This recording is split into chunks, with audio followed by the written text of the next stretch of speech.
Okay, so let's do a Q&A here for the Unifying Value Theory and Cybernetics lecture I gave about a month ago on the YouTube and podcast. This talk was a re-recording of a talk I gave earlier at the Complex Anarchism Symposium in May this year in Brussels. If you really like the show, please head on over to Patreon, where you get access to some Patreon-only episodes and the Discord server. This week I've got the new patron, Bill, to thank.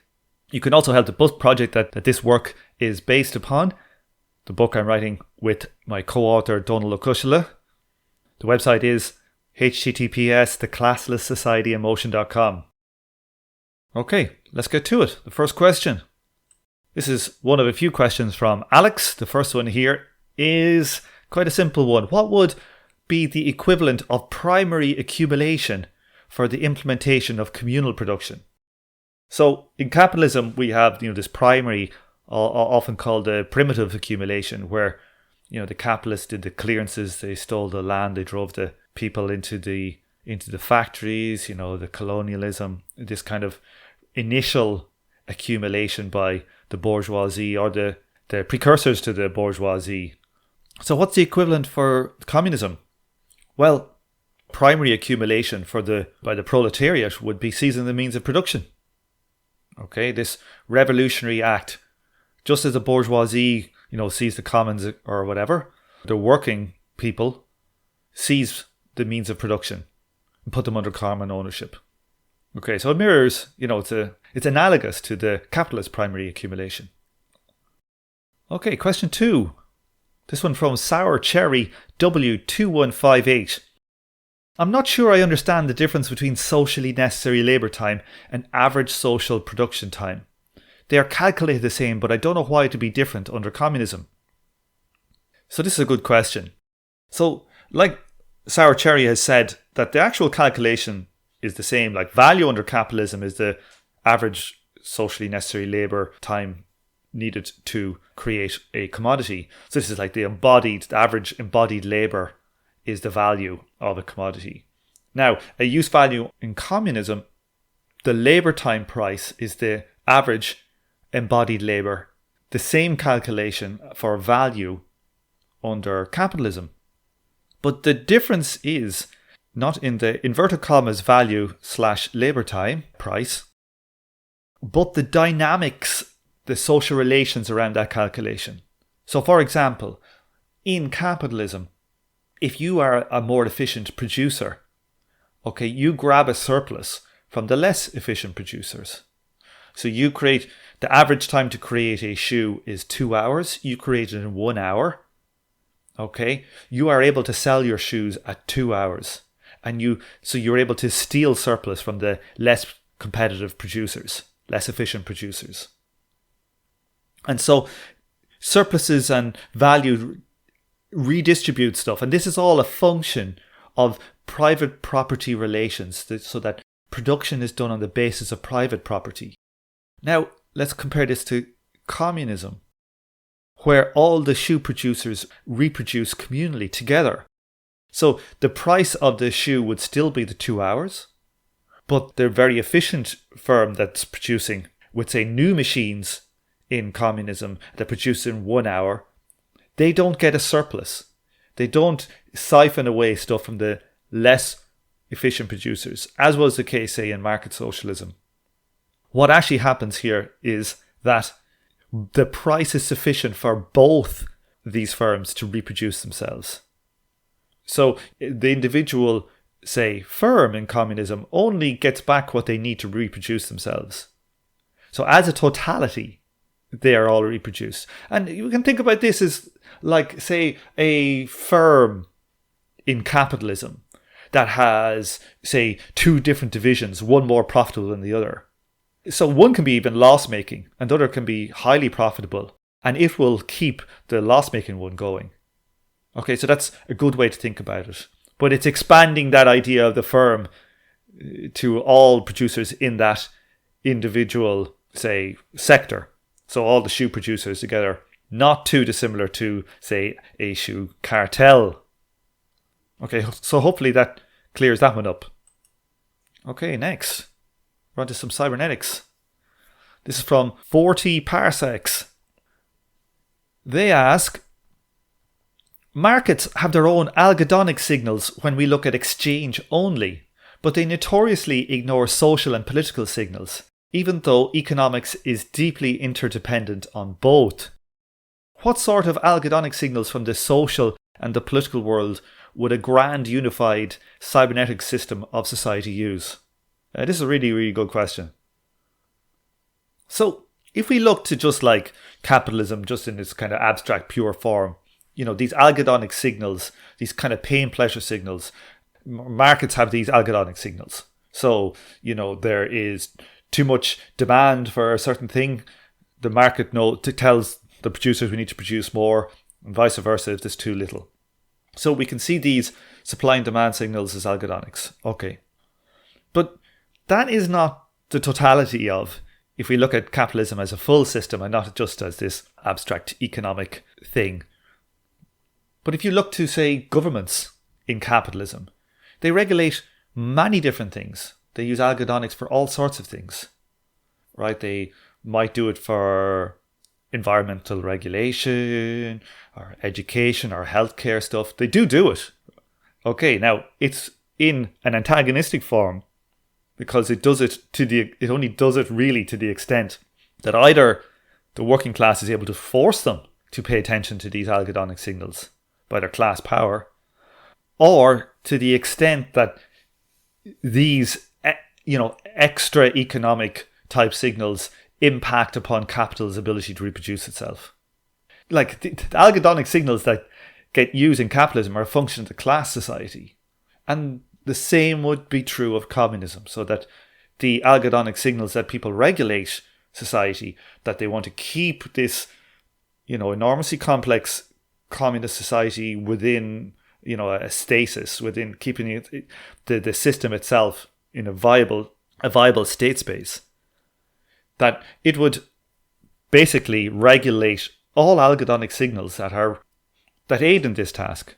So we can imagine our general ledger, as the group of international communists talk, this open general system of accounting, could have all manner of different types of information on it.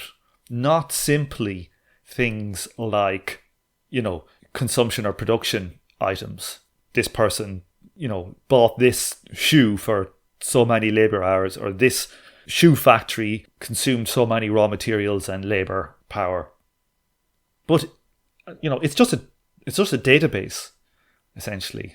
And so it can accommodate all manner of information. We could imagine all types of scientific information needed for the regulation of society on the general ledger. And a system of, algorithmics. CO2 has spiked, and society could use this data to, regulate CO2, for example, or fish populations in the North Atlantic, or, crab populations in the Caribbean. Okay, all of these things can be accommodated. And the point being is that the algorithmics in capitalism are a function of the class society, just so as they would be in a communist society. It's a function of the relations of production under that society. Okay, another question from 40 Parsecs on cybernetics. Okay, cybernetics seems to lack the dialectical view, which is a core piece of Marxism. What sort of way could dialectics inform cybernetics? So, I definitely don't consider myself any type of expert or knowledgeable person on dialectics.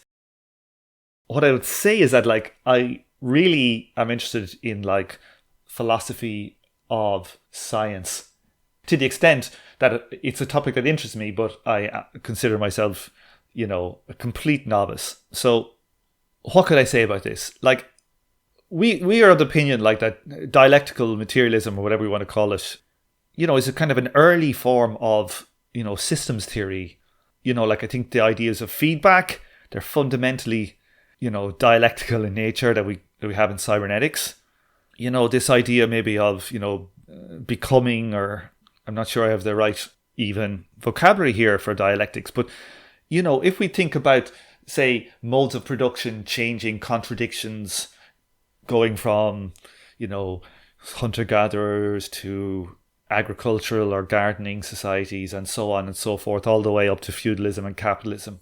That we can think perhaps of the system as a whole, of human reproduction as the system, and we can think of it going through separate stages through this. And we could kind of think similarly, like in cybernetics, if we just think about how cybernetics kind of approaches, say, the biological systems. Say, for example, take the human embryo. It becomes then a child in the womb, and then it's birthed, and then it goes through different periods: puberty, adulthood, old age. That, this kind of idea of progression through these stages, cybernetics is fully able to. That's kind of a fundamental idea about in cybernetics of the organism being able to maintain its state. And that would seem to me to be able to be quite analogous to the kind of dialectical view of, say, the changes in modes of production. So I don't see any great contradiction here. I think that the language is very different, but I think underlying it is the same general impulse. That's the way I would look at it. I think they're very sympathetic to each other. They're just kind of two different ways of approaching the problem of understanding complex systems, I think, at base. I think they can probably both inform each other in interesting ways, but that's certainly beyond the scope of our research. Okay, next question. This one is from Acid Communist Aachen and is a critique of what we're saying about labour time. Marx endorses unequal hourly wages under socialism. Average labour time isn't concrete labour time. Your labour gets accounted for in terms of average labour time, i.e. you get credited 1 hour per average hourly output among people doing your job. Okay, so this is making the case for differential wages in lower stage communism. That workers that are, how it's termed here, it's not exactly clear, but in terms of workers that are more productive, that produce more in a given period of time, will get more wages than those that produce less in a given period of time. Okay, now this is, I think, a very common misinterpretation of what Marx has said in the Critique of the Gotha program. I don't know the politics of Acid Communist Aachen, so I'm not going to say this is of you, but I think generally this line of argumentation has been used to defend unequal wages in the Soviet Union. Acid Communist quotes this section in the Critique of the Gotha program in his comments, so I'm just going to read it out here. But one man is superior to another physically or mentally and supplies more labour in the same time, or can labour for a longer time. And labour, to serve as a measure, must be defined by its duration or intensity, otherwise it ceases to be a standard of measurement. This equal right is an unequal right for unequal labour. It recognises no class differences, because everyone is only a worker like everyone else. But it tacitly recognises unequal individual endowment, and thus productive capacity as a natural privilege. It is therefore a right of inequality in its content, like every right. So Marx here is making a very clear distinction between duration, intensity, and productivity. So let's take an example. I'm working in a shoe factory. I work for 9 hours of a day. I work at my regular intensity on a given machine, and I produce 100 pairs of shoes in this time, say. And then I have a new machine comes in, and this new machine creates 200 in this same period of time. In capitalism, a capitalist firm, if they're more productive, they will receive a bonus for this higher level of productivity. But we see here that this is the distinction between productivity, say, and intensity. I'm working the same length, the same intensity of labour, but I have different productivity. I have a different output. Okay.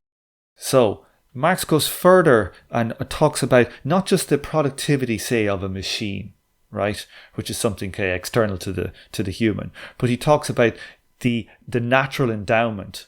So he goes one step further than just the productivity of the machine and talks about the productivity of the individual worker. If we are to treat everybody's labour time, their contribution in labour time as equal, assuming they all work this same intensity, this would, in Marx's terms, tacitly recognise unequal individual endowment. So if I'm stronger than you, or you're smarter than me and you're able to do it quicker or better than me, that naturally endowed capability, they're not rewarded for it. Okay? And that's why labour time, he says, treating everybody's labour time equally for a given rate of intensity, let's assume that, this is a right for inequality, because the stronger one who produces more in a given time due to their own natural endowments is not rewarded for that. There is an inequality built into this equality. There's like a kind of paradoxical, contradictory element to it. Now let's imagine we're in a communist society, and instead of, say, producing those shoes, for example, in 9 hours, let's say I wanted to get off an hour earlier and I upped the pace on the machine and I worked at a higher rate of intensity and completed what normally takes me 9 hours in 8 hours. In this case, the intensity would have risen. So the worker in this situation would have produced goods that actually would have embodied 9 hours of labour. They were performed in 8 hours, but at a higher intensity. And they would be able to consume goods that embody 9 hours of labour. Okay, and if we think about the alternative that everybody could get unequal, that their individual natural given endowments, they would be rewarded for it, well, this would just lead to a stratified society. And that would lead to, essentially, classes and people acting in their own economic interests. So I would say this is a very basic mistake that a lot of people make about what Marx was writing here. I would really recommend there's a great paper on precisely this thing by Andrew Kleiman called Marx's Critique of the Gotha Programme on Capitalism versus Communism from 3 years ago. I would recommend people sorting that out. It's extremely well put together and explains this. Because, the Critique of the Gotha Programme is like one of places where Marx most explicitly talked about the nature of production and distribution in communism. But, it is not written in the most clear terms.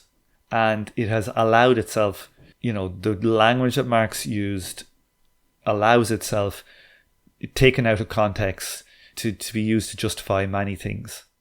I think that when you read it carefully and you look at it within the context of communism as a classist society, I think, you cannot maintain the position there that a comrade Acid Communist Aachen holds to. But I think here that there's a kind of a more deeper point than this exegetical argument about what Marx did or did not mean in this or that text. Right? We can approach this from our own basic principles. And, the research that we showed, the Toyota production system and its derivatives, they have showed that differential wages actually work to de-optimize the labour process. That if standards are to be generalised, we need to make people work as part of a team, and if we're rewarding the individual output of the person, that negates technical standards being generalised and production being optimised in the economy. So, it's quite sad, I suppose, in some sense, that we have communists and Marxists being less radical than capitalists like Taiichi Ohno. It's not just that Marx, I think it's fair to say, completely argued contrary to the interpretation as Comrade Acid Communism Aachen does here, but that capitalism itself has showed differential wages to be a fetter on the mode of production. The production is optimized to de-alienated cooperative relations of production. That's much more fundamental than what Marx said in this text of 1788 or whatever it was. Okay, another one from Alex Benedict 9514. What role could the M.E.L.T, this is the monetary equivalent of labour time, play in introducing working time accounting? So, most people won't know what the M.E.L.T is, kind of a technical thing from kind of Marxist economic theory. This was not something that Marx explicitly termed this, but something that he kind of talked about in other forms. And this is the name that's been given to it by Marxist economists in the debates, largely used around in debates over rates of profit and the transformation problem. So what is the M.E.L.T? So the M.E.L.T is just the total money value of output in an economy divided by the total socially necessary labour time. So let's think of what this is trying to measure. Let's say in the US economy this year, there is $30 trillion worth of output. That's your GDP, say, of output. And those $30 trillion of output took 1 trillion human labour hours to produce. Okay, so we have $30 trillion of output and 1 trillion hours of labour.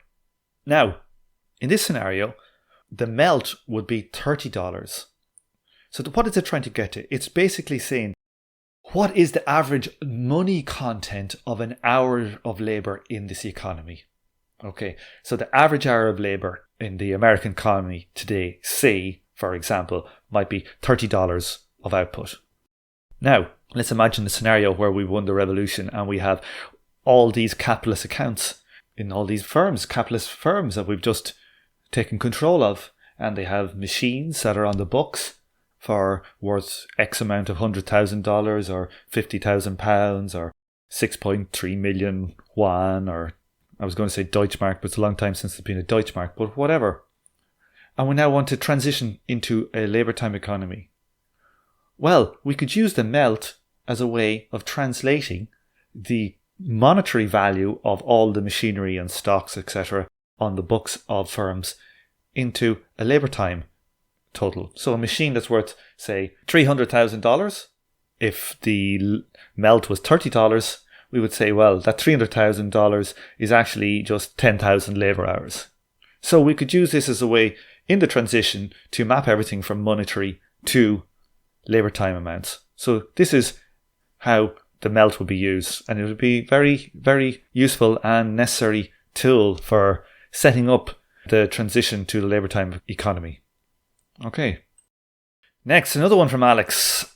What unions might be amenable sites for the introduction of working time? What individual businesses?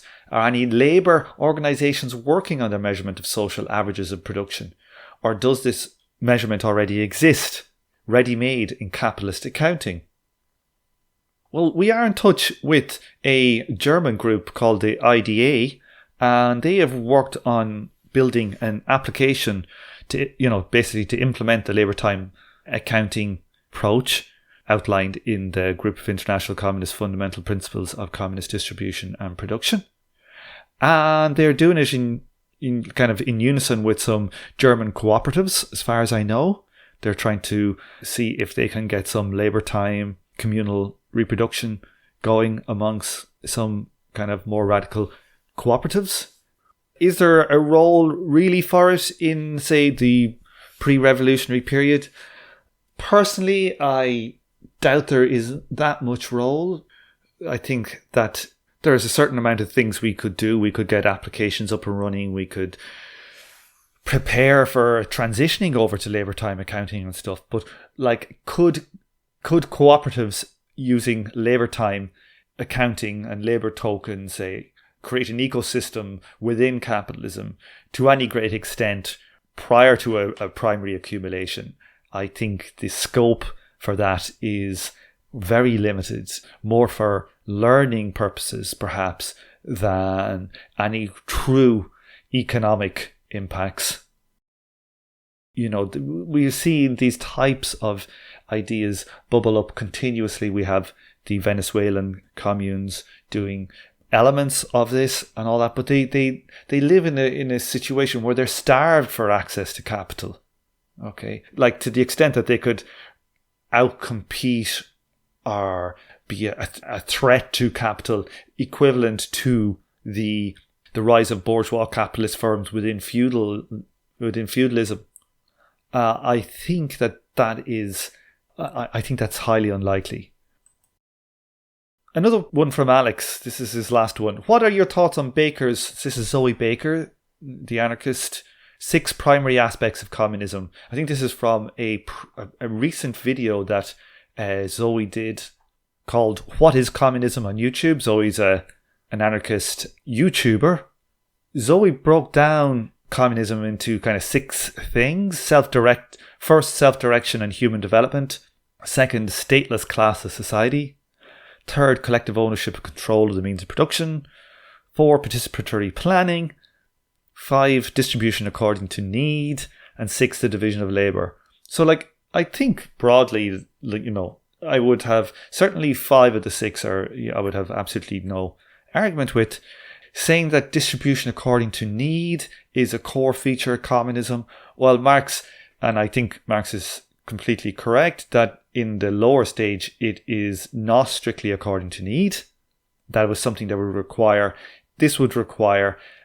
a change in the productive forces to make possible. The relations of production would need to change in order to make this change in distribution, to make everything free. When there's alienated productive processes in communism, it requires linking one's contribution to production, to social labour, to your ability to consume.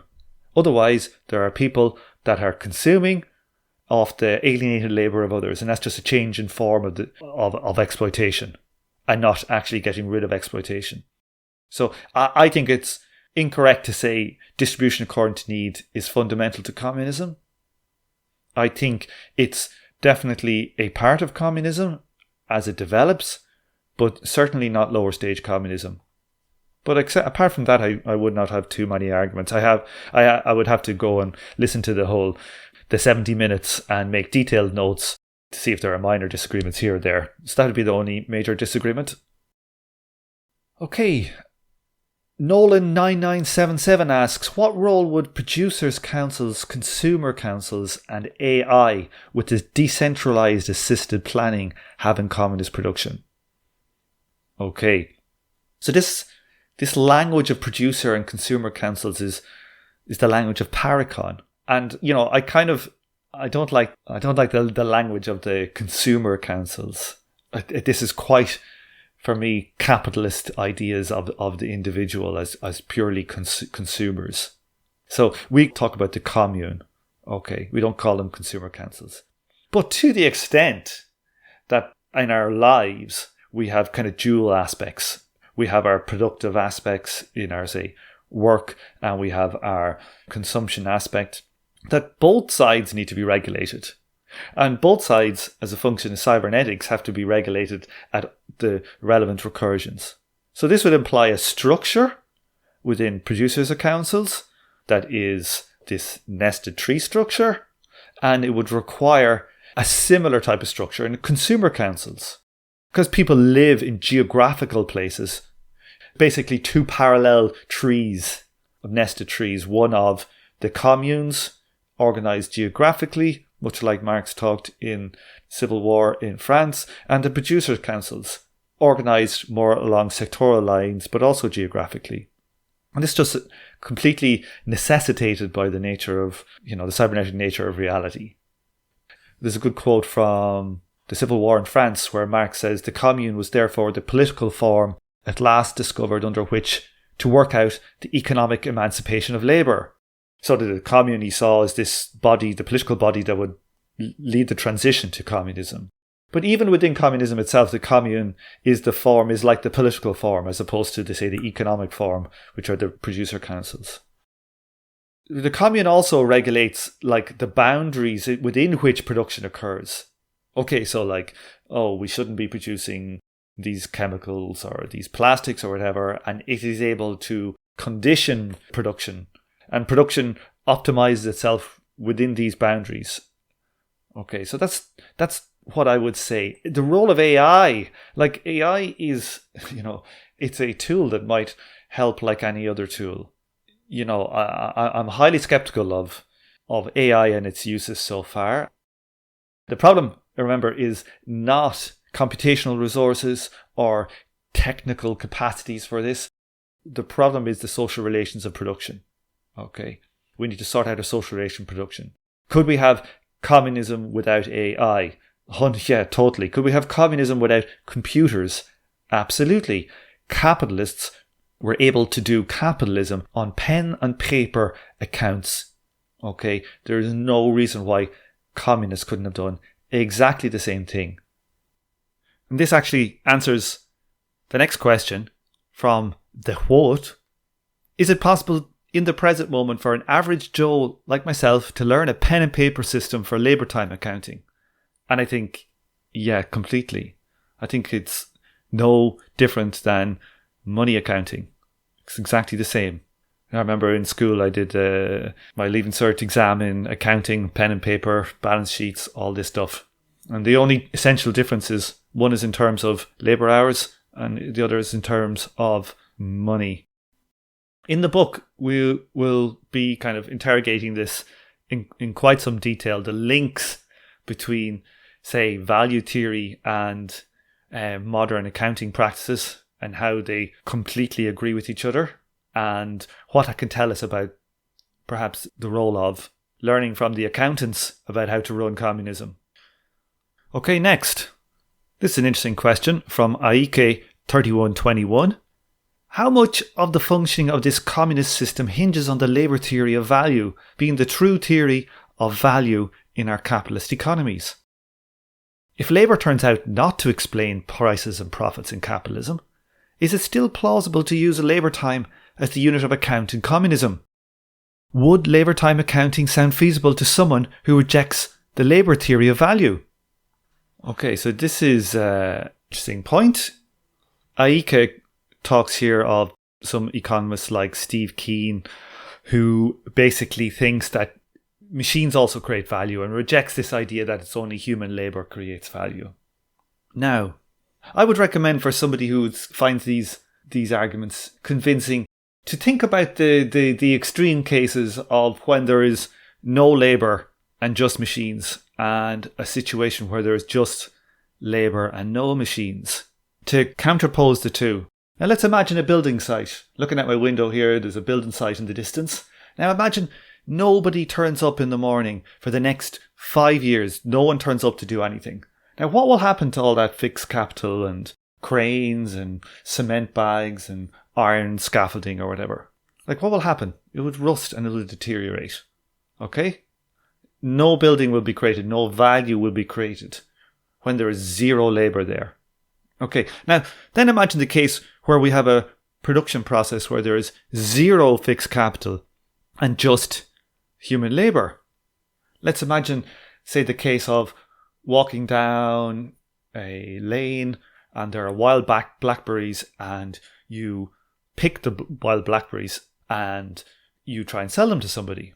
Now, will those blackberries have value? Well, yes, you will be able to sell them. And there's no fixed capital, just your hands. So we see something strange going on here. That in one case where there's no fixed capital, you can create value. And in one case where there is no labour power, value does not get created. This is something that should really take some explaining. Now, you might make the argument that, well, fixed capital requires human labour with it. It can only create value with it. And you go, okay, well that's a kind of like a secondary argument. Okay, that there's some kind of link between the two.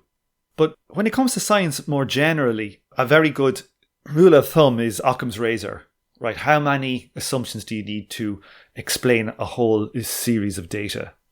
The thing is, when you use the labour theory of value, you can explain vast amounts of data, things that cannot be really explained without the labour theory of value. For example, the falling rate of profit. If machines create value just the same as humans, how do we explain the falling rates of profit everywhere, systemically across the world, as machines become, fixed capital grows as a proportion? With the labour theory of value, this is a simple thing to explain. Okay, and we see the as the organic composition of capital rises, okay, as the amount of machines to labour time goes up, we actually see the rate of profits go down in tandem. These are incredibly strong scientific empirical results that cannot be explained by a non-labour theory of value without adding. I don't think they even try to explain it, really. Not an expert in neoclassical or the neo-Keynesians or the post-Keynesians. Sorry, Steve Keen's a post-Keynesian. So labour theory of value is able to explain all of this stuff. It's able to explain why there's falling rates of profit. It's able to explain why we have deindustrialization in the West and industrialization in the East. And will explain why in the future China will start to deindustrialize in 100 years or whatever it is. And maybe, we'll go full circle and have capitalism relocate to somewhere like Africa, where the slave trade gave the massive surpluses and profits that allowed the actual growth of capitalism probably to begin in the first place. So that's an aside on whether the labour theory of value, we should take it seriously or not. Now, the secondary kind of point here is what about, even if we have people who reject it, would labour time accounting and communism be feasible? Well, if we go and we look at the socialist calculation debate, this is kind of exactly what happened. Once the Austrians and Max Weber defeated this idea of planning in physical units without a unit of account, they actually returned to labour time value, the labour time accounting of Marx, and they took it very seriously. But they rejected it for a number of reasons. Two basic reasons. One, it couldn't deal, they said, with complex versus simple labour, nuclear physicists versus sweeping the streets, the difference between the amount of, inverted commas, value that the two qualitatively different types of labour would create. So that was one objection they had. And they also had an objection with how to properly price non-human inputs, so like natural inputs such as oil or raw materials and stuff like that, fish from the oceans, etc., etc. That just labour time, the amount of labour that would be embodied in a barrel of oil, somehow would not represent the full, inverted commas, value of that barrel of oil. So they rejected labour time for these reasons. They certainly took it seriously. And as we'll show later on in some of the questions in this, that those two objections are extremely simply dealt with.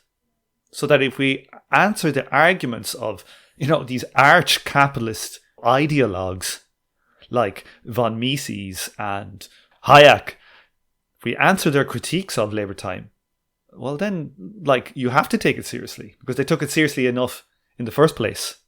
They took it obviously more seriously than they ever took planning in physical units, and for good reasons, good cybernetic reasons.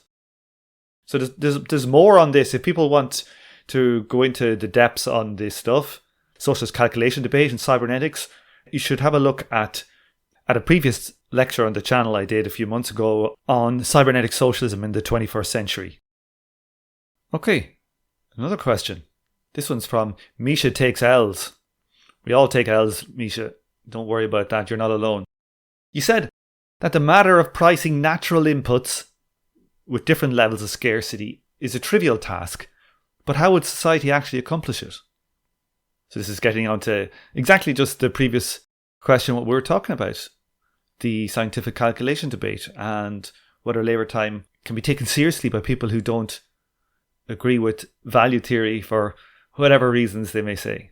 Okay, so let's have a look here at this simple example. We got some teak trees and we got pine trees.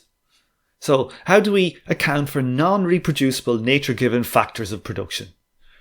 If labour time was the only thing taken into account with teak and pine, let's imagine they both have the exact same labour content to cut down and process a pine tree as a teak tree, so that the price of pine, for a pine table and the price of a teak table would be the same price in labour time. In this kind of scenario, everybody would just buy teak. Why wouldn't you have it as nice, extremely durable hardwood instead of a soft pine tree that will degrade over time and not look as nice? Okay, so in this kind of scenario, what would happen would be that all the teak forests would eventually end up getting cut down, because the labour time is not capturing everything about this teak, right? It's not capturing the fact that like a spruce pine tree grows in Ireland in 10 years to maturity, while a teak tree in a forest might take, 100 years to grow or 200 years to grow to maturity. So something has to happen here, or else a labour time accounting economy would just destroy the environment, much as capitalism does. Much as capitalism doesn't price, all the fish in the oceans correctly, and leads to, fish stocks being decimated repeatedly all over the planet. So how do we deal with this problem? Well, the idea is extremely simple. We call it a communist rent. Let's take the example here, how it would work for the teak. The scientific community, society in general, would come up with we would define a physical limit for how much teak per year we're going to allow to consume. For example, maybe there's 10,000 square meters of teak is the amount that we say allows the forest to naturally regenerate themselves. Or maybe it's an amount that allows the forest to expand to their former extent. So we define a limit for the amount of teak that's allowed to be consumed each year. And if the amount of teak that's being consumed is going above this rate, so say for example, this equates to maybe 10 tons of teak a day, that if the rate is going up to 20 tons a day, what would happen is that the price would float upwards to the extent that it brings supply and demand into balance. And this can all be calculated automatically on the general ledger. As the price of teak is getting bought too much, it can automatically reprice the teak higher and higher such that it kills demand. And these communist rents are not like rents in capitalism, where a rich Saudi prince is able to siphon off all the rents on oil and use them to fund ISIS all over the world. No, these rents go into the common purse. Okay, and they're used to fund communal consumption, to fund the roads, the schools, etc., etc. So the person who is buying the teak table in this example is subsidizing. They've made this subjective decision about what they want to put their labor, how they want to consume their labor. And they're making the subjective decision to have the teak tree ahead of the pine tree. And it's worth those extra 3 labor hours or 15 labor hours or whatever it may be. And those 12 or 15 extra labor hours that they're spending, that goes in to reduce the amount that everybody else has to fund the communal consumption. Hospitals, schools, theatres, etc. So let's have a look here at how simple this looks. So we have here the equation for a price. The price of a good, and this is taken from the GIC. So the price here is the fixed and circulating and direct labour inputs. So the F, the C and the L. So you see in this equation here we have this added little bit called R. So the price now is F plus C plus L plus R, and as you might guess, R stands for rent. So that part which is the rent in a price. So let's take our example here of our table. The table here has a half an hour of fixed inputs, like the machines, etc. 1 hour of circulating inputs, say the actual teak itself. 2 hours of direct labour inputs, and 0.75 hours of a rent. So in total this comes to 4.25 hours for this table, this teak table.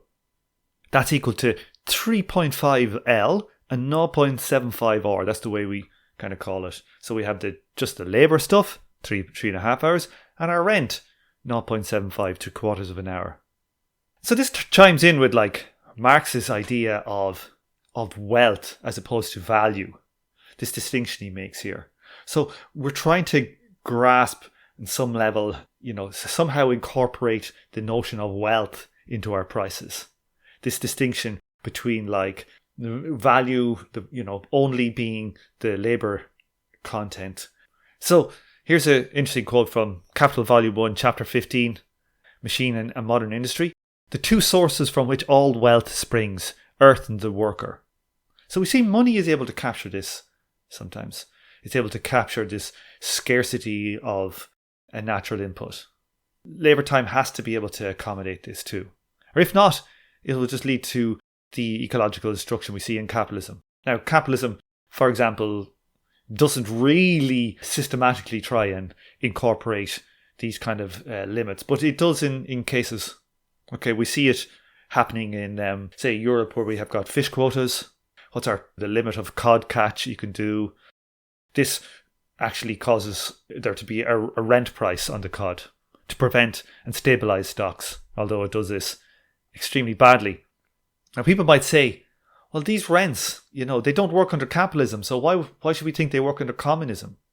But what we see here is that the rent in capitalism also expresses a social relation of production. So that, say, for example, in the case of fisheries, the privately owned boats owned by the big fishing companies, they don't want to limit the amount of cod that they can fish because they feel like they'll make more money if they can, decimate the stocks in the short term. And that's like this private property relation and production playing out. But in communism, the rent will be an expression of this, of social ownership of the means of production. And so it won't face these same pressures to keep producing. Now, that's not to say there won't be maybe perhaps political battles determining what is the level of these physical limits. That will always be there. But you see the contradictions in a communist society where, say, the fisherman might say, well, I don't want this to affect my ability to, say, have a certain level of consumption. But in a communist society, a limit, say, on the amount of cod that can be caught wouldn't have the same effect on the fisherman, because society would plan having jobs, alternative jobs for the fishermen, not this anarchic market process. Or in cases where required, they could subsidize people who lost income, and etc., etc. So again, we see underlying this is the social relations of production. And for those that think that this doesn't make too much sense and this goes completely against labour time planning that Marx and Engels talked about, well, here's a quote from Engels. This is from his article Housing Questions. This is from 1872, when Marx is still alive. In the same way, the abolition of property in land is not the abolition of ground rent, but its transfer in a modified form to society. The actual seizure of the instruments of labour by the working people, therefore, does not at all preclude the retention of rent relations. So, let's think what he's saying here. He's saying here that rent will continue in communism. And if we take that seriously, what does it mean? It means that prices of goods actually float above the labour time content. So this is not a pure labour time content. This is not a pure labour time system that they are talking about. This is just simply analogous to value in capitalism, the price being different from the labour embodied in the commodity. But this does not negate the fact that value is the basis for economic production. And Katu 2571 has asked the question about the other element from the socialist calculation debate, the critique of the labour time. How would working time accounting deal with complex or risky jobs? Maybe a multiplicator for this kind of job is something acceptable. For example, risky jobs get paid 2 or 3 tokens for their hours worked. Okay, so there's a couple of things here. We can delineate between, say, risky and complex. Let's deal first of all with risky jobs. Let's look at capitalism. Like, does capitalism pay people for doing more risky jobs? Is there, did they get a risk premium? I would think that is overwhelmingly not the case. Like, who gets paid more? The guy working in the City of London per hour, or the person working in the coffee shop dealing with boiling water? Who has to deal with, the shitty chemicals in their cleaning jobs? This idea that people are compensated for risk in their jobs, I would think is overwhelmingly the exception rather than the rule. Now, when it comes to could we use something like different wages? I think there's some interesting kind of stuff we can see here from actual examples of communes who had certain types of jobs that were less desirable. And they decided to experiment. This is a guest I had in the show. And they tried to experiment with maybe doubling exactly what you're talking about here, giving 2 times the hours for each hour worked for these undesirable jobs. And actually, what we actually saw is that paying more did not work at all. What it actually led to was a lot of gaming of the system. So for example, you would have some people that would say, I'll do it for 2 times the hours. And then after a while, they'd stop doing it and say, nah, I want 3 times the hours. And it would go undone for a while, and they would use it as a bargaining chip. And this is within a commune, right, where everybody is egalitarian and non-exploitative. Yet these gaming dynamics entered into it. And they found that actually increasing the amount of labour hours that you would get to consume for the unpleasant jobs, actually the amount of work being done reduced, and it caused a lot of friction and broke up teamwork, detrimental to the cooperative relations of production in the commune. And so they reverted back to it.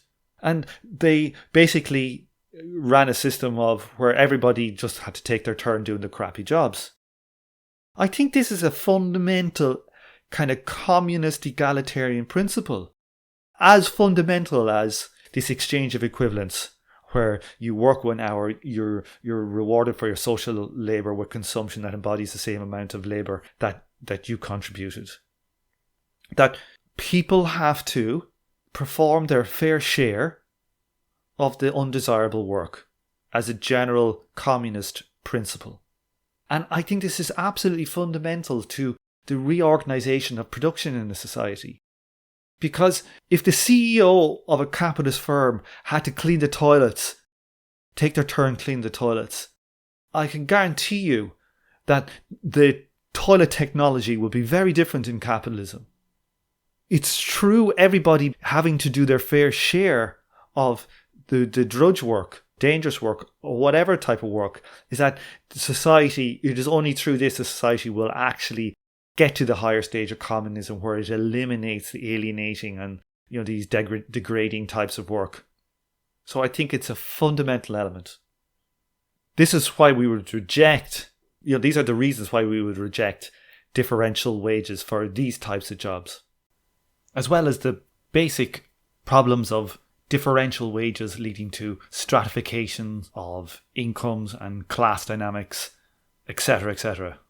Now, let's deal with the world of complex labour versus simple labour. So this is a kind of a different point. So how do we deal with the extreme skilled labour of, say, a computer chip designer versus the labour of just stacking a shelf? In capitalism, Marx would say that the computer chip designer would create value at a higher rate. The complex labour would create value at a higher rate than the unskilled labour. The person stacking the shelf, it's unskilled, requires no extra training, and the computer engineer might create it at 4 times the value. And Marx explained this differential by how much extra training, how much money, capital had to be outlaid to get the engineer up to that level. So if the average schooling cost 1,000 hours per person of social labour, teachers, etc., etc., and to get up to your PhD postdoc level might have taken 4,000 hours of labour, then the computer engineer would produce 4 hours of value per hour compared to the unskilled labourer just stacking the shelf. Now, what we are really talking about here when it comes to communism is that, are we pricing the price of this new computer chip correctly? If we are trying to differentiate between, like, say, stacking of shelves versus the labour of designing some new computer chip. What comes down to is that the price of training the computer engineer in communism has to be contained in the price of that microchip. So, to the extent that the microchip contains more labour to get it created, that society has to invest in training above and beyond the normal to produce it, that cost should be included in the price of the microchip.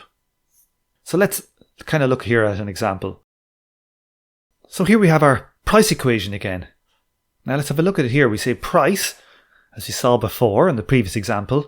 We're going to not deal with rents here. We're going to assume there's no rents in our microchip. Probably pretty unlikely, but however. So our price is the fixed, the circulating, and the labour inputs, F plus C plus L. For those Marxists out there, this is analogous to C plus V plus S, the equation for value of a commodity in capitalism. But in this equation here, I have in brackets D plus T. So this is kind of showing what the L now is made up of. This is going to be the direct labour inputs, so the actual labour in its creation, and plus an extra term T. This is the training. This is the costs of getting our engineers to this highly skilled level, and we amortize it across all these microchips. So the extra 5,000 hours it took to train this computer scientist is amortized across all 10,000 microchips that they create in their lifetime. And that's a half an hour of extra training, non-direct labor inputs goes into each chip. So let's have a look here. So the computer chip now has a price of 0.5 hours, half an hour of fixed inputs, machines, etc. 1 hour of circulating inputs, this might be the raw materials, and then 2 hours of labour inputs, split up, divided between the 1.5 hours of direct labour inputs, the actual labour, and 0.5 hours of training labour.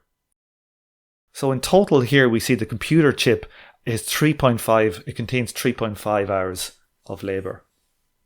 So now we can see that the computer chip has contained within it this kind of extra element that reflects the complexity of the labour, so that the price of the computer chip reflects the difficulty for society to produce it, which is really what labour time prices are all about.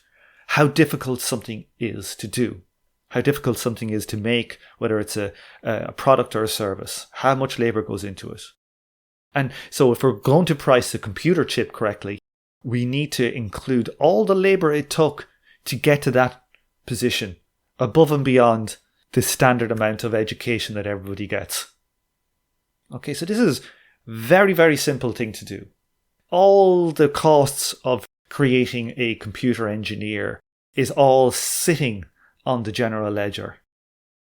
We have our education institutions, we have all their inputs, we know exactly how much they cost. We can say we produce 5,000 computer engineers every year. It costs us 100,000 labour hours to produce these 5,000. And we now know the exact cost to society every year for training computer engineers. And now we can include that cost in the price of these products. And it's incredibly simple, very transparent. And it's not too dissimilar to what capitalism does in a roundabout way. Because the capitalists have to pay the computer engineers more than simple unskilled labour. If that computer engineer, say in America, has to take on a whole load of student debt to do the job, well, you can't just pay the minimum wage, right? It won't work in the long term because people will go bankrupt, won't be able to pay off their student loans. And so you actually need to reflect in their wages the cost of their training. And this ends up, because it's contained in the variable capital, the wage bill, it does reflect the difficulty to produce the good in capitalism. So it's completely analogous. So these are the two, the natural inputs and the complex simple labour problems that the Austrians dismissed labour time accounting. These are the reasons why they dismissed it. These two problems it's trivial to solve them. So to answer again, Aike 3121's question, would labour time accounting sound feasible to someone who rejects the labour theory of value? The answer here has got to be yes, if they're being rational and logical and honest and not ideological. Of course it does. And that was our final question. So if you've got this far, thank you very much. We are working away on the book. Apologies for the gap in the podcast output. I do actually have at least 3 or 4 interviews in the works. I can't wait to get back to producing more of the podcast output, but the book's got to be done. If you want to support us, you can head over to the Patreon. Please subscribe to the YouTube channel if you're listening on YouTube. Please make a comment, give the video some hype. Apparently that's a thing now. Spend your hype points on this. If you'd like to help the book project, please head over to theclasslesssocietyinmotion.com. We literally couldn't do this stuff without all your help. Until next time.